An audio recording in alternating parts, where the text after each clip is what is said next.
வணக்கம். தமிழ் ஃபுட் கார்னரில் வாழைக்காய் காரக்குழம்பு பண்ணலாம். வாழைக்காவை வந்து கூட்டு, பொரியல், வறுவல் இந்த மாதிரி தான் பண்ணுவோம்.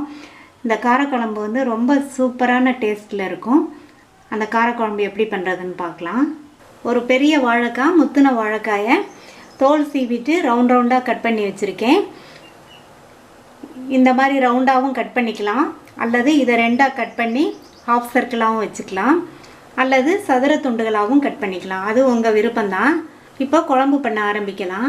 எப்போவுமே வாழைக்காயை கட் பண்ணோன்னா தண்ணியில் போட்டு வச்சுக்கோங்க. இப்போ ஒரு கடாயில் தண்ணி கொதிச்சிட்ருக்கு. வாழைக்காயை இதில் சேர்த்துடலாம். இது ஒரு 2 நிமிஷம் இந்த கொதிக்கிற தண்ணியிலே வேகட்டும். அதுக்கப்புறம் தண்ணியை வடிக்கணும். ஏன் கொதிக்கிற தண்ணியிலேயே ஃபஸ்ட்டு வேக வைக்கிறோன்னா, வாழைக்காய் வந்து வாய்வுத்தன்மையுடையதுன்னு சொல்கிறாங்க. அந்த வாய்வுத்தன்மை போயிடும் தண்ணியில். அதனால தான் கொதிக்க வைக்கிற தண்ணியில் போட்டிருக்கோம். 2 நிமிஷம் ஆயிடுச்சு, எடுத்துடலாம். இது வந்து ஒரு 1/4 பாகம் வெந்திருக்கும். இனி குழம்போட வேகும்போது நல்லா ஃபுல்லாக வெந்துடும். கடாயில் 2 டேபிள் ஸ்பூன் நல்லெண்ணெய் விட்டுருக்கேன். நல்லெண்ணெய் தான் காரக்குழம்புக்கு நல்லாயிருக்கும். எண்ணெய் சூடாயிடுச்சு. 1/2 டீஸ்பூன் கடுகு. கடுகு பொரிஞ்சதும் கொஞ்சமாக வெந்தயம் சேர்த்துக்கங்க. 1/4 டீஸ்பூனில் பாதி சேர்த்துருக்கேன். வெந்தயம் சேர்த்தா தான் காரக்குழம்புக்கும் ரொம்ப நல்லாயிருக்கும். வெந்தயமும் பொரிஞ்சிருச்சு. 3 பூண்டை இந்த மாதிரி நசுக்கி வச்சுக்கோங்க, அதை சேர்த்துக்கலாம். சேர்த்ததுக்கப்புறம் ஒரு 10-12 சின்ன வெங்காயம் இந்த மாதிரி மிக்சியில் போட்டு 1-2 அரைச்சி வச்சுக்கோங்க, அதை சேர்த்துடலாம். சின்ன வெங்காயம் இல்லைன்னா பெரிய வெங்காயம் சேர்த்து. அடுத்து கறிவேப்பிலை. இந்த வெங்காயம் கொஞ்சம் வதங்கட்டும்.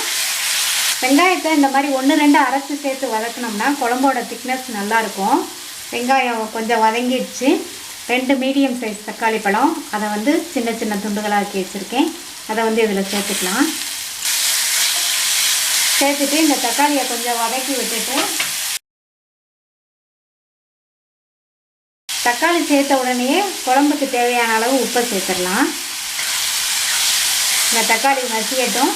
இப்போ சேர்த்த தக்காளியும் மசிஞ்சிருச்சு. 1/2 டீஸ்பூன் மஞ்சள் தூள், 1/2 டீஸ்பூன் தனி மிளகாத்தூள், 3 டீஸ்பூன் தனியாத்தூள். இதை சேர்த்துட்டு கொஞ்சமாக மட்டும் தண்ணி சேர்த்துட்டு நல்லா வதக்கிக்கணும், எண்ணெய் பிரிஞ்சு வர வரைக்கும். மிளகாத்தூளும் மல்லித்தூளும் உங்கள் தேவைக்கு தகுந்தபடி கூட்டி குறைச்சி சேர்த்துக்கங்க. இப்போ பச்சை வாசனை போய் எண்ணெய் பிரிஞ்சு வந்துடுச்சு. வாழைக்காயை சேர்த்துக்கலாம். வாழைக்காயை சேர்த்துட்டு இதில் வந்து நல்லா பிரட்டி விட்டுறலாம். இந்த மாதிரி செஞ்சிங்கன்னா குழம்பு வந்து ரொம்ப நல்லாயிருக்கும். ஒரு நெல்லிக்காய் சைஸ் அளவு புளி கரைச்சி வச்சுருக்கேன், அதை வந்து இதில் ஊற்றிக்கலாம். புளிப்பு சுவையும் உங்கள் சுவைக்கு தகுந்தபடி சேர்த்துக்கோங்க. சேர்த்துட்டு எல்லாத்தையும் ஒன்றா கலந்து விட்டுறலாம்.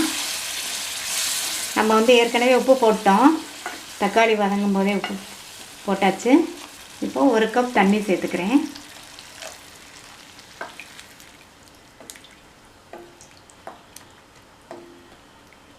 உங்களுக்கு குழம்பு இன்னும் கொஞ்சம் நீர்க்க வேணும்னா இன்னும் கொஞ்சம் கூட தண்ணி சேர்த்துக்குங்க.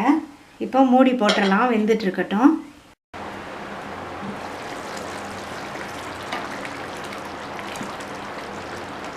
இவ்வளோ நேரம் மீடியம் ஃப்ளேமில் இருந்தது. வாழைக்காய் பாதி வெந்திருக்கு பாருங்கள், எவ்வளோ நல்லா இருக்குன்னு. இப்போ வந்து தீயை வந்து நல்லா குறைச்சி வச்சுட்டு மூடி போட்டுடலாம்.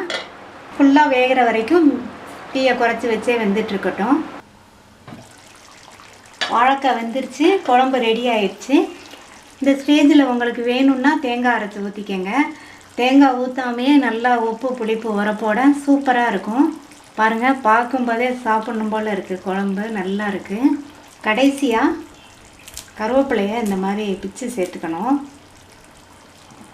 இப்போ வாழைக்காய் காரக்குழம்பு ரெடி ஆயிடுச்சு. ஸ்டவ் ஆஃப் பண்ணிடலாம். இந்த குழம்புக்கு கூட்டு, பொரியல், அப்பளம், துவையல் இதெல்லாம் சைட் டிஷ்ஷாக வச்சுக்கலாம். நீங்களும் இந்த காரக்குழம்பு செஞ்சு பாருங்கள். இந்த வீடியோ உங்களுக்கு பிடிச்சிருந்தா தமிழ் ஃபுட் கார்னர் சேனலுக்கு சப்ஸ்கிரைப் பண்ணுங்கள். தேங்க்யூ.